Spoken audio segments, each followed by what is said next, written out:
Os Cavaleiros do Zodíaco, a saga final, capítulo 16, a estrondosa batalha. O deus do caos inimigo ordena que o Pégaso se prepare para ser o sacrifício para o seu punho demoníaco.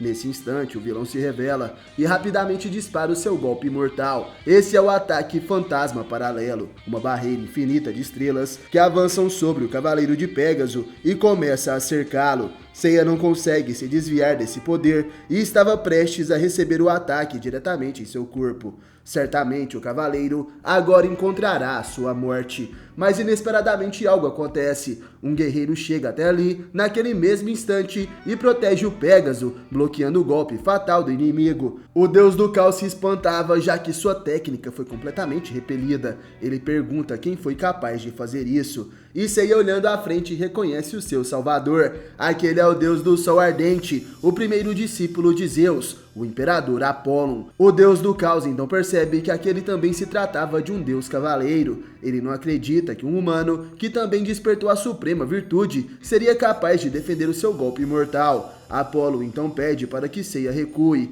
pois percebe que esse oponente é forte demais para alguém que ainda não consegue controlar 100% o poder de um deus cavaleiro. Além disso, Apollo pretende usar sua barreira de chamas para se defender completamente do ataque inimigo, já que pequenas rachaduras, que não podem ser vistas a olho nu, estão começando a se formar em sua Kamui. Devido a intensas batalhas, sua vestimenta sagrada, que suporta até mesmo as chamas do sol, está acumulando danos severos.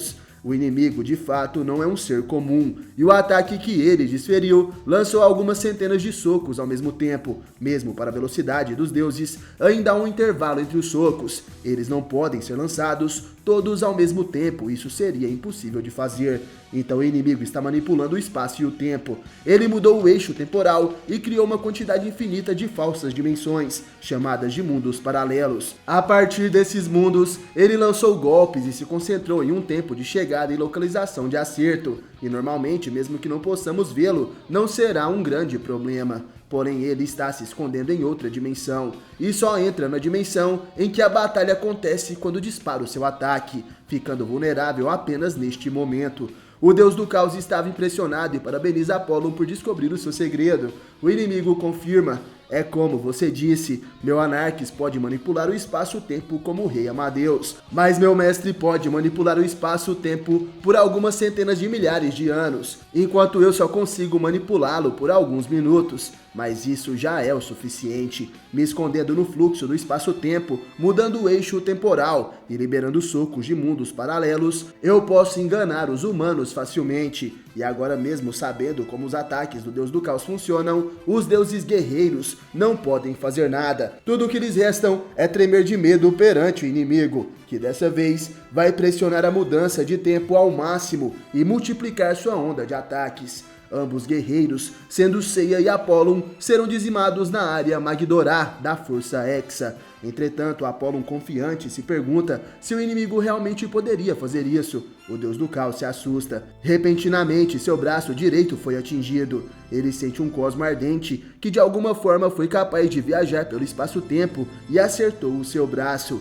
Apollo então se pronuncia e pergunta: você achou realmente que eu levaria um golpe sem nem mesmo revidar? Quando seus socos estavam prestes a me acertar, o poder da chama de minha barreira de fogo foi capaz de atingir o seu braço. Mesmo fugindo para outra dimensão, você não será capaz de se defender. Agora minhas chamas do sol ardente irão te remover do seu esconderijo. Apollo ordena que o inimigo se revele, e utilizando seu cosmo poderoso, o imperador Apollo atinge o deus do caos guardião da área Magdorá, explodindo seu cosmo de chamas e queimando a muralha do espaço-tempo. Apollo foi capaz até mesmo de queimar o corpo de um súdito do rei do caos Amadeus, um deus guerreiro digno de elogios, e por isso o inimigo irá honrar essa maestria e se mostrar. Quem se revela nesse momento é o guardião daquela área Hexa. Finalmente surge aquele que protege a dimensão do espaço-tempo Magdorá. Seu nome é Noah de Salomão. O deus guerreiro Apollo já tinha ouvido falar desse homem, dizendo que esse seria o guerreiro mais forte do Hexa. Se Amadeus não tivesse surgido, com certeza o título de rei do caos seria deste homem,